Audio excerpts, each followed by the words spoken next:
নজর রাখবো পরবর্তী সংবাদে। টিবি রোগে আক্রান্ত এক ব্যক্তিকে নিয়ে যাওয়া হলো ওঝার কাছে। ডটকমের যুগেও অন্ধকার কুসংস্কারে আচ্ছন্ন রয়েছেন মানুষজন। হেলথ সেন্টার, স্বাস্থ্য দপ্তর থেকেও যেন নেই, এমনটাই অভিযোগ উঠে আসছে চাকমাঘাট থেকে। বিশেষ করে মুঙ্গিয়াকামীর অন্তর্গত চাকমাঘাট এলাকার প্রত্যন্ত এলাকার এক প্রকার বলা যায় গিরিবাসীদের অবস্থান, আর সেখানেই দেখা যাচ্ছে এমনই ঘটনা। আর তাতে করে সচেতনতার প্রশ্ন উঠে আসছে এলাকা সূত্রে। তবে যে খবর উঠে আসছে, টিবি রোগে আক্রান্ত এক ব্যক্তি, সরকারিভাবে টিবি রোগে আক্রান্ত মানুষের জন্য সরকার সম্পূর্ণ বিনামূল্যে ওষুধ প্রদান করে থাকে, চিকিৎসা সরবরাহ করে থাকে, কিন্তু সেই জায়গায় কেবলমাত্র সচেতনতার অভাব রয়েছে, যার কারণে বাড়িতে থেকেই রোগীর চিকিৎসা ব্যবস্থা করতে চলেছেন জনৈক রিয়াং বৃদ্ধ, এমনটাই খবর এলাকার সূত্রে। চাকমাঘাট এলাকার কোনো এক ওষুধের দোকান থেকে তিনি নিজে ওষুধ কিনে এনেছেন এবং সুস্থ হওয়ার অপেক্ষায় রয়েছেন। অন্যদিকে অসাধু ব্যবসায়ীরা সহজ সরল গিরিবাসীদের বোকা বানিয়ে দিচ্ছে, দিনের পর দিন ব্যবসা চালাচ্ছে।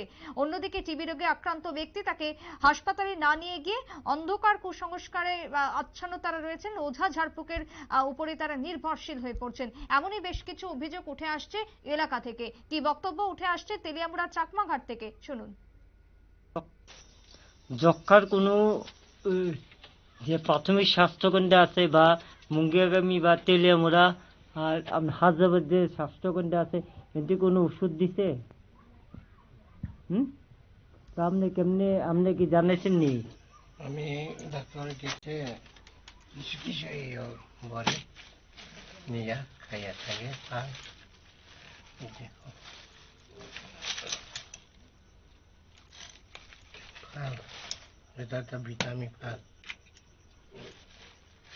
এটা কাশের আকাশের ফাল। তো আপনার যক্ষার কোনো ওষুধ দিছে না? না, এটা অসুখ হলে যক্ষার গভর্নমেন্টে কোনো ওষুধ দিছে না? না, কোন ডাক্তারের কাছে গেছেন আপনি? ওই চাকমা তপন তপন ডাক্তার। তা নাকি যক্ষার নিবর ওষুধ করে, ওষুধ দিলা? যক্ষার ওষুধ দিলাম তাই, তবু সারে না, যে অল্প থাকুনি। তা নাকি পারেনি, তার কাছে এমন ওষুধ আসেনি মনে হয় যে যক্ষা নিবারণ কেন্দ্র লেগে, মানে যক্ষা নিবরণ যাতে হয়ে দেখা। আপনি ওষুধটা আবার দেখাচ্ছেন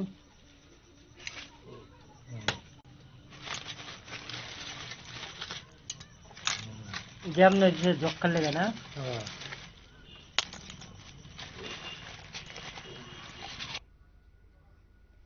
আপনারা শুনলেন ওই রোগীর বক্তব্য। নিজেরাই চিকিৎসা করছেন, নিজেই ওষুধ কিনছেন, নিজেই চিকিৎসা করছেন। তাই সেই জায়গায় স্বাস্থ্য পরিষেবা বা চিকিৎসক, স্বাস্থ্য পরিষেবার সাথে যারা জড়িত রয়েছেন, তারা যাতে প্রত্যন্ত এলাকায় চিকিৎসা পরিষেবা পৌঁছতে সক্ষম হয়, সেই আবেদন উঠে আসছে সমাজের শুভবুদ্ধি সম্পন্ন মহল থেকে। না হলে দিনের পর দিন যদি এভাবে চলতে থাকে, ওঝা বৈদ্য অথবা নিজেই ঝাড়ফুঁক দিয়ে সুস্থ হয়ে যাওয়ার চেষ্টা করেন, তাহলে সেটা আখেরে ক্ষতি হবে ওই রোগীরই। গিরিবাসীরা আজও পর্যন্ত প্রত্যন্ত এলাকায় তা বুঝতে পারছেন না, হয়তো উপলব্ধি করতে পারছে না, যার কারণে এই ছবি ধরা পড়ছে আজও পর্যন্ত দাঁড়িয়ে। এখনকার মতো সংবাদ এখানেই শেষ করব। পরবর্তী নিউজ আপডেট দেখার জন্য চোখ রাখবেন শুধুমাত্র নিউজ ভ্যানগার্ডের পর্দায়। নমস্কার।